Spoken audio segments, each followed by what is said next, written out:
All right, everybody, welcome to today's briefing. We are going to be talking about the top 5 marketing mistakes made by the vast majority of small business owners. So the big problem when you're a small business owner is that most often you don't understand online marketing very well. You're probably not aware of the technology and tools that are available. Cash flow could very well be tight, and time is most assuredly very limited. And because of this, most small business owners aren't earning nearly what they could be. What do these companies have in common? They are all growing very, very quickly. They're all on the Inc. 500 list, and they're there because they understand online marketing. Did your company make the list? Wouldn't you like to? Your website is your marketing hub. If your website is ineffective, how will people access your content from a mobile device? How will local buyers find you? How will prospective customers research your company? How will prospects determine if you are credible? How will you build a mailing list of prospective customers? How will you become a thought leader in your niche? You can't do any of this stuff without an effective website. So let's talk about marketing mistake number 1, and that is users cannot view your site from their mobile device. There are 6.8 billion people on the planet, and 4 billion of them use a mobile phone. Surprisingly, only 3.5 billion actually use a toothbrush. 25% of Americans use only a mobile device to access the internet. And there are now 5 times as many cell phones in the world as there are PCs. So if your website has flash content, it cannot be seen on most of these mobile devices. And depending upon how your website was built, even if it doesn't have flash content, it probably does not display very well, if at all, on most mobile devices. Marketing mistake number 2, failure to blog. There's plenty of benefits of blogging. You'll have more pages, which means more pages on your site, which means visitors will spend more time on your website. People will begin to view you as the expert in your industry. You'll provide answers to all of the questions that your customers have. Other companies in your industry will seek you out as an expert, and this will give you additional exposure. You'll show your customers you actually care about them. Landing clients will become much easier because your blog and all of the thoughts that you share in your blog will pre-sell your customers. You'll expand your professional network, and your website will get more traffic through all of the social sharing that will happen when the readers of your blog want to share your content with their friends online. So let's give a couple of success stories. Conversion XL is a blog run by Pep Lahaye. He attracted 50,000 visitors in his very first month by doing just 2 blog posts per week. 100% of the customers for his marketing agency come from his blog. So blogging definitely pays off when done correctly. Let's look at Mid-Atlantic Concrete Equipment. Now, who would ever think a company like this would need to blog? Owen Blevins and Jay Robinson run this company. As I mentioned, most people would never guess that a concrete company would have any benefit from blogging. Their YouTube videos have been viewed over 101,000 times. Talk about a ton of additional exposure for your brand.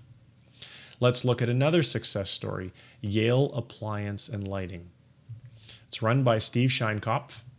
Their YouTube videos have been viewed over 464,000 times. They have 2,002 Facebook fans, 500 RSS subscribers, and as you can see by the chart in the bottom right-hand corner of the screen, the traffic to their blog is steadily rising with just over 18,000 visitors in the last month. If these companies can benefit from blogging, couldn't yours? Marketing mistake number 3, failure to leverage social networks. Social media is hot, and one of the leading websites is the Social Media Examiner. It's about 3 years old. It has 188,000 email subscribers, and that's growing every day. It's the number 2 most popular blog for small businesses in the United States, and traffic to their blog from search engines is rising fast. And all that traffic, by the way, is free traffic. Let's have a look at some social media trends. 76% of people surveyed in the 2012 Social Media Marketing Industry Report plan to increase their use of YouTube. 72% plan to increase their use of Facebook. 69% plan to increase their use of Twitter. And 68% plan to increase their use of blogs. Do you think that people would be planning on increasing their use of things that weren't working for them? Let's look at marketing mistake number 4, failure to build a list of subscribers. So there's 2 blogs here that I've highlighted, chrisbrogan.com and socialmediaexaminer.com. Just wanted to show those so you can see how they're building that list of subscribers. You see the little form on each one. With Chris's blog, it's by the cup of coffee, and with the Social Media Examiner, it's just down on the right in the right sidebar. So when you do this, when you build a list of subscribers, you can pull traffic to your site on demand. If they're not a subscriber, they come once, they may never come back, and you can't get them there. You can also increase engagement because every time you pull a subscriber back to your blog to read your content, your relationship with them increases. You can also create cash on demand. When you have a relationship and you have a mailing list and you want to launch products or promotions or run live events or do anything of the sort, all of that can be cash on demand for your business. In other words, having a subscriber list is kind of like having your very own ATM machine. As well, if you're in an industry where joint ventures are possible, which is most industries, without a mailing list, creating joint ventures gets a whole lot more difficult. Most importantly, though, having subscribers allows you to build what we're going to talk about in mistake number 5. Marketing mistake number 5 is the failure to understand buying psychology. People do not buy anything until all their questions are answered. So as somebody with something for sale, you have a couple of options. You can miss out. You can manually answer the same questions over and over and over again, or you can build an automated lead nurturing sequence to help you turn leads into customers. So let's have a look at what this lead nurturing sequence is. It's called a sales funnel. So you can see the image there. You get lots of leads in the top. Some of those leads become prospects and some of those leads become customers. But how is that done? Well, prospects want answers to their questions. So you got to figure out, well, what do prospects want to know? And then you have to devise a way that you can easily engage them to provide those answers. Now, as I mentioned, you can do this manually over and over again, or you can do this in an automated fashion with content on your blog and email.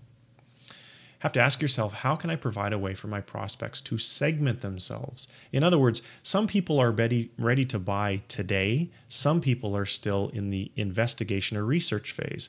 Some people want to buy blue widgets, but some people want to buy red widgets. If you've created an effective sales funnel through the clicks that they make with their mouse, you will be able to allow all of those prospective customers to segment which areas they're interested in, and then you can market to them accordingly. And all of that boils down to one thing. How can I make it easier for my customers to buy? An automated sales funnel does exactly that. So let's talk a little bit more about this thing called life cycle marketing. So if you look at the graph here, you can see on the left, you have to attract traffic. And we've been talking about blogging as a means to do that. We've been talking about social networks as a means to do that. We've been talking about building a mailing list as a means to do that. Then you're going to capture those leads. Then through your automated sales funnel, you're going to nurture those prospects.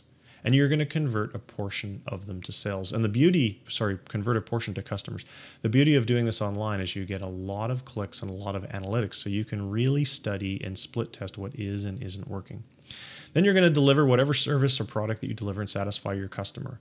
But it's probably not the only service or product that you have for sale, so wouldn't it be valuable to upsell your customers? And then, of course, wouldn't it be incredibly valuable if those customers were to refer you to other customers? All of these things can be accomplished with a properly designed automated sales funnel and follow-up sequence. So if you're making mistakes like the ones that I've just covered off, you are losing sales every day. Isn't it time to fix it?